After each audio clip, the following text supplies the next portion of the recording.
بنات اس علاقے کی بچیوں کو دینی تعلیم دے رہا ہے. آپ کی قوم کی بچیاں یہاں آ کر کے دین حاصل کر رہی ہیں.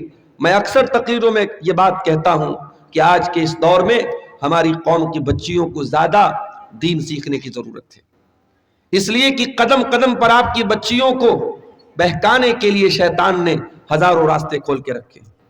14 فروری کی تاریخ آتی ہے، ویلنٹائنز ڈے کے نام سے جو دن پوری دنیا میں منایا جاتا ہے.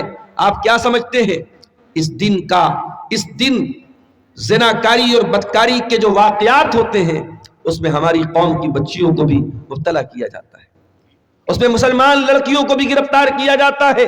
اس بے حیائی کے سیلاب میں ہماری اور آپ کی قوم کی بچیاں بھی مبتلا ہیں.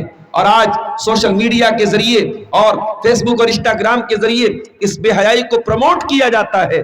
اگر آپ نے ان مدرسوں کی مدد نہ کی، ان مدرسوں کو مضبوط نہ کیا، اپنی بچیوں کو ان مدرسوں میں تعلیم نہ دلائی، اپنی بچیوں کو قرآن و سنت کے ذریعے مضبوط نہ کیا، معاف کرنا میرے پیارے ساتھیوں، اس سیلاب کو آپ نہیں روک پائیں گے.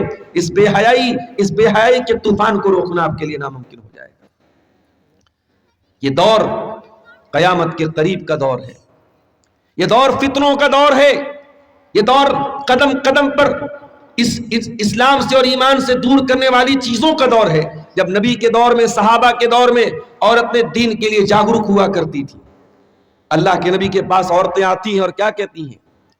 غلبنا الرجال یا رسول اللہ، اے اللہ کے رسول، دین سیکھنے کے معاملے میں مرد حضرات بازی مار لے گئے. مردوں کو تو آپ دین سکھاتے ہیں، لیکن اے اللہ کے نبی، عورتوں کو دین سکھانے کا کوئی انتظام نہیں ہے، ہمیں آپ الگ سے کوئی درس نہیں دیتے، کوئی تقریر نہیں کرتے. اس زمانے میں لاؤڈ اسپیکر نہیں تھا کہ ایک تقریر ہو رہی ہے تو ادھر مرد سن رہے ادھر عورتیں سن رہی. عورتوں نے آ کر کے ڈیمانڈ کی، یا رسول اللہ، مردوں کو تو آپ بہت دین سکھا رہے، ہمیں کون سکھائے گا؟ حدیث کے الفاظ ہیں، اللہ کے پیارے نبی نے ہفتے میں الگ سے دن مقرر کیا اور عورتوں کے بیچ میں آپ جا کر کے الگ سے تقریر کرتے تھے. اس زمانے کی عورتیں جمعہ کے خطبے میں پابندی سے آتی تھیں. حضرت ام عطیہ رضی اللہ تعالیٰ عنہ کہتی ہیں، میں نے سورہ قاف یاد کر لیا پیارے نبی کی زبان سے سن کر کے. پیارے نبی صلی اللہ علیہ وسلم ہر جمعہ کے خطبے میں سورہ قاف پڑھتے تھے. آج افسوس کی بات ہے کہ ہمارے علاقوں کی مسجدوں میں عام طور سے خواتین کے لیے انتظام نہیں ہوتا. 4 منزل کی مسجدیں آپ نے بنا کے رکھی ہیں، عورتوں کے لیے انتظام کر کے نہیں رکھا ہے. میرے بھائیوں، جب خطرہ زیادہ ہو تو سیکیورٹی زیادہ بڑھائی جاتی ہے، جب چور زیادہ ہو تو تالا مضبوط رکھا جاتا ہے، دروازوں کو مضبوط بنایا جاتا ہے. آپ کی قوم کی بچیوں کے دین و ایمان پر حملہ کرنے کے لیے لٹیرے ہر طرف گھوم رہے ہیں. اپنی قوم کی بچیوں کو اگر آپ نے دین کی تعلیم سے اگر ان کو آراستہ نہ کیا، ان کو دین نہ سکھایا، تقریروں کے ذریعے، جلسوں کے ذریعے، جمعہ کے خطبوں کے ذریعے اور مدرسوں میں پڑھا کر کے اور ان کے درمیان دین کی گفتگو کر کے، تو معاف کیجئے گا، اس سیلاب سے، اس بے حیائی کے طوفان سے اپنے بچوں کو بچانا بہت مشکل ہو جائے گا.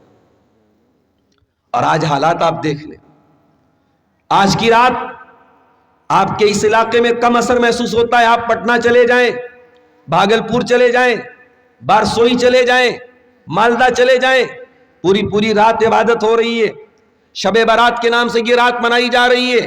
کوئی حلوہ بیٹھ کر کے کھا رہا ہے، کوئی مردوں کو جا کر کے قبرستان میں وہاں اپنے مردوں کے لیے فاتحہ پڑھ رہا ہے. یہ سارا کا سارا کام دین کے نام پہ ہو رہا ہے، یہ سارا کا سارا کام اسلام کے نام پہ ہو رہا ہے، ثواب کے نام پہ ہو رہا ہے، جبکہ اسلام میں اس رات کی کوئی حقیقت نہیں ہے. اگر یہ رات واقعی میں کوئی فضیلت کی رات ہوتی، جناب محمد رسول اللہ صلی اللہ علیہ وسلم خود اس رات میں عبادت کرتے، آپ کے صحابہ عبادت کرتے، آپ کی بیویاں عبادت کرتی. جس طریقے سے رمضان کا مہینہ آتا تھا، اما عائشہ فرماتی ہیں، کان رسول اللہ صلی اللہ علیہ وسلم اذا دخل العشر احیا لیلہ وایقظ اہلہ وشد مئزرہ. جب رمضان کا آخری عشرہ آتا تھا، پیارے نبی صلی اللہ علیہ وسلم اپنے گھر والوں کو جگاتے تھے، رات بھر جاگتے تھے، اپنی کمر کس لیتے تھے، عبادت کرتے تھے. اگر وہی معاملہ شب برات کا ہوتا، آج کی رات کا ہوتا، تو پیارے نبی سے اس کا بھی ثبوت ملتا کہ نہیں ملتا؟ اور ابھی ایک ویڈیو میں نے دیکھا یوٹیوب کے اوپر، فیس بک کے اوپر، ایک آدمی حلوے پر دلیل دے رہا ہے. کہہ رہے وہ پوچھتا ہے کہ حلوہ کون سی کتاب میں لکھا ہے؟ ارے حلوہ کتاب میں تھوڑی ملے گا، حلوہ تو کڑھائی میں ملے گا. اس طریقے کی چٹکلے بازی سے، اس طریقے کی فالتو دلیلوں سے آپ اپنے حلوے کو ثابت کیا جا رہا ہے. تو صاف بول دے نا کہ تیرا مقصد حلوہ کھانا ہے، تیرا مقصد دین پر عمل کرنا نہیں ہے، تیرا مقصد اسلام پر عمل کرنا نہیں ہے، تیرا مقصد حلوہ کھانا ہے. تو حلوہ کھانے کے لیے دین کو بدنام مت کرو میرے پیارے ساتھی. میرے عزیزو، ہم اور آپ مسلمان ہیں، اور مسلمان وہ قوم ہے جس کو اللہ تعالیٰ نے دنیا کی سب سے بہترین امت قرار دیا ہے. کنتم خیر امت اخرجت للناس تأمرون بالمعروف وتنہون عن المنکر وتؤمنون باللہ. اے مسلمانوں، تم دنیا کی سرووتم امت ہو، سب سے بہترین امت ہو، دا بیسٹ کمیونٹی تم ہو، تم دنیا کے سب سے بہترین سماج سے تعلق رکھتے ہو. اخرجت للناس، تمہیں انسانیت کو کچھ دینے کے لیے پیدا کیا گیا ہے. تم مانوتا کے نجات دینے والے بن کر کے آئے ہو، تم انسانیت کو کچھ دینے کے لیے آئے ہو، تمہارے ذریعے انسانیت کو کچھ ملنا چاہیے. ابھی الہ آباد میں جو پریاگ راج میں جو میلہ چل رہا ہے، کمبھ کا میلہ،